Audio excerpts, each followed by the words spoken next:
রোজ সকালে ঘুম থেকে ওঠার পর প্রত্যেকটা মায়ের একটাই চিন্তা স্কুলের টিফিনের জন্য ঠিক কী দেওয়া হবে।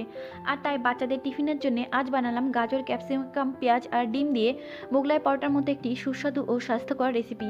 খুব কম সময় তৈরি করা যায় এবং খেতেও ভীষণ মজাদার। বাচ্চাদের পাশাপাশি বড়রাও এই রেসিপিটি ভীষণ পছন্দ করবে।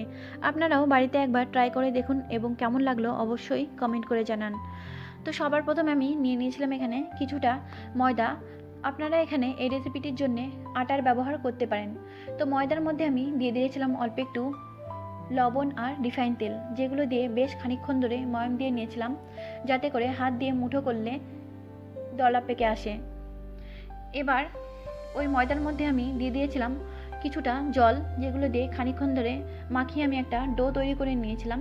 এবার ওই ময়দার ডোর উপরে অল্প একটু তেল মাখিয়ে একটা ঢাকনা দিয়ে ঢেকে খানিকক্ষণের জন্য আমি সাইডে রেখে দিয়েছিলাম। তারপর আমি এখানে সবজির জন্য নিয়ে নিয়েছিলাম একটা ক্যাপসিকাম, গাজর আর একটা পেঁয়াজ, যেগুলোকে আমি বেশ ভালোভাবে গ্রেট করে নিয়েছিলাম বা কুচিয়ে নিয়েছিলাম। এবার আমি একটা বাটি নিয়ে নিয়েছিলাম, যেগুলো যার মধ্যে দিয়ে দিয়েছিলাম আমি দুটো ডিম। ডিমগুলোকে আমি বেশ ভালোভাবে ফাটিয়ে নিয়ে নিয়েছিলাম। এবার তার মধ্যে আমি যে মশলাগুলো দিয়েছিলাম সেগুলো হলো কিছুটা গোলমরিচ গুঁড়ো, স্বাদ মতো লবণ আর কিছুটা হলুদ গুঁড়ো। আর দিয়ে দিয়েছিলাম আমি কিছুটা সবজি, যেগুলো আমি আগে থেকে বেশ ভালোভাবে কুচিয়ে রেখেছিলাম। এবার ডিম আর সবজিগুলোকে একটা চামচ দিয়ে বেশ ভালোভাবে খানিকক্ষণ ধরে ফেটিয়ে নিতে হবে, যতক্ষণ পর্যন্ত ডিম থেকে কিছু বাবলস ক্রিয়েট না হয়। তারপর আমি ময়দাগুলোকে আবার নিয়ে ময়দাটাকে বেশ ভালোভাবে আবারও খানিকক্ষণ ধরে হাত দিয়ে মেখে নিলাম।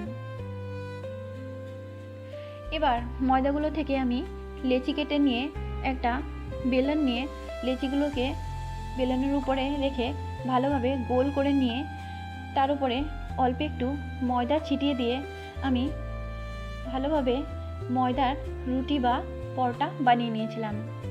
এবার ওই ময়দার রুটি বা পরোটার উপরে ডিম আর সবজির গোলাটা দিয়ে একটা চামচ দিয়ে একটু হালকা করে ছড়িয়ে দিয়ে চারপাশ দিয়ে ময়দার পরোটাটাকে সুন্দর করে ভাঁজ করে নিতে হবে, যাতে করে বাইরে দিয়ে কিছু বেরিয়ে না যায়। এবার একটা তাওয়া নিয়ে তার মধ্যে আমি কিছুটা অলিভ অয়েল দিয়ে দিয়েছিলাম। তেলটাকে আমি সুন্দর করে চারপাশে ছড়িয়ে দিয়েছিলাম। তারপরে দিয়ে দিয়েছিলাম আমি মোগলাই। এবার মোগলাইটা দেওয়ার পরে আমি খুব আস্তে আস্তে খানিকক্ষণ ধরে ভালোভাবে লাল লাল করে সেঁকে নিয়ে নেব, যাতে করে ওর ভেতরে কোনো রকম কোনো কাঁচা ভাব না থাকে। সবশেষে প্লেটের মধ্যে আমি মোগলাই পরোটা নামিয়ে নিয়ে একটা ছুরি দিয়ে মনের মতো পিস করে সার্ভ করে নিলেই রেডি হয়ে যাবে বাচ্চাদের টিফিনে দেওয়ার জন্যে মোগলাই পরোটা।